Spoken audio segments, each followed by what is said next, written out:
Live from our studio, Light FM. Welcome to our news broadcast. Good afternoon and welcome to Light FM to the 1 p.m. news. My name is Michelle Wanjiku, bringing you top stories making headlines today. We start with the headlines.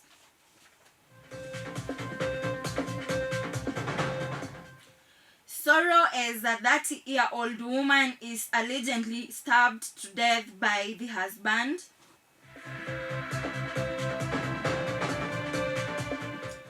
Ndid Nyoro warns Kenyan debt is getting out of hand.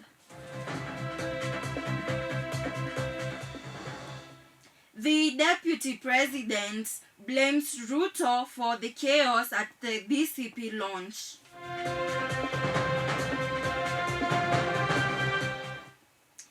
Samuel Mwangi, wife of taxi driver, found dead after a night call.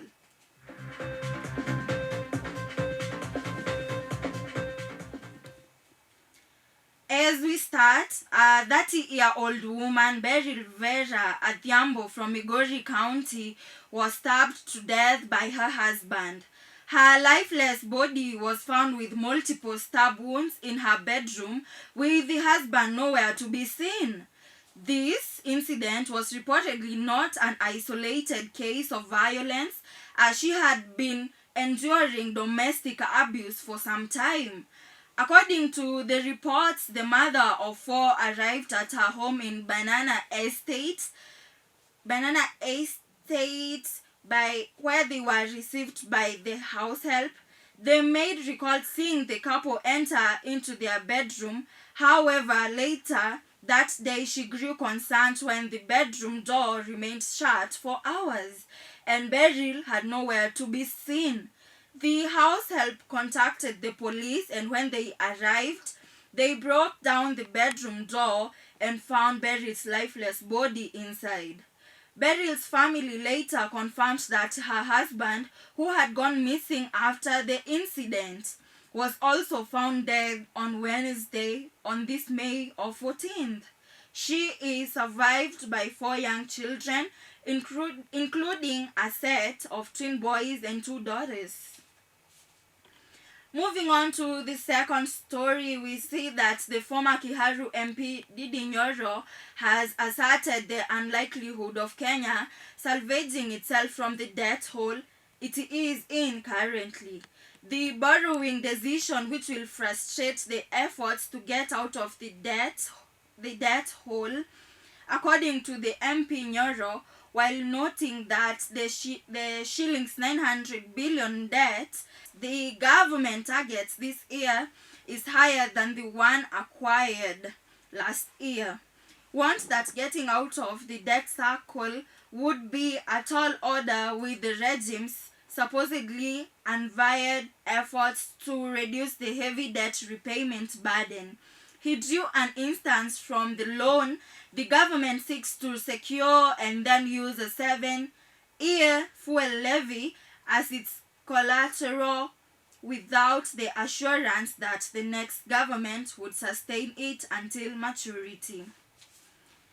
Moving on to the third news, we see that Rigathi Gachagua, who is the former deputy president, has accused President William Ruto of orchestrating the violent disruption at his Democracy for Citizens Party launch in Nairobi. Gachagua condemned the repeated attacks targeting him and his family, including assaults at prayer meetings and the forced eviction of his children from arrest of those from long-held office. He also accused the head of state of blocking arrest of those behind the attacks, urging him to accept that he has lost public support. He pointed to the first occurrence in November 2024, shortly after his impeachment, when goons interrupted a funeral service he was attending in Limuru.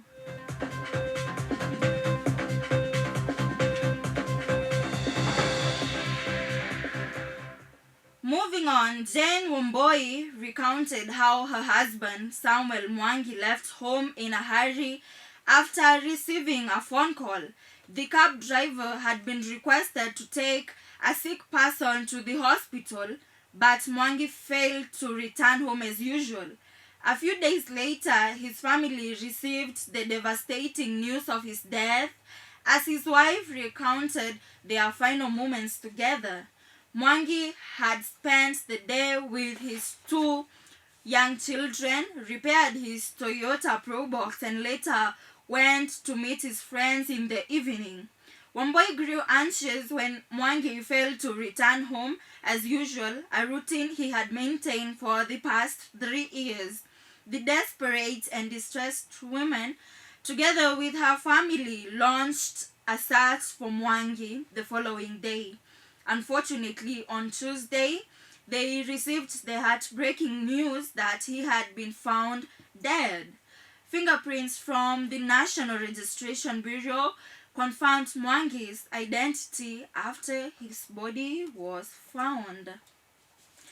Now that brings us to the wrap of the 1 p.m. news for today. Let me know your comments about the killings of women that are rapidly repeating themselves each day through our social media handles, at Instagram at Light FM Radio, at TikTok at Light FM Radio, and on all our social media at Light FM Radio. My name is Michelle Wanjiko, and have yourself a blessed day.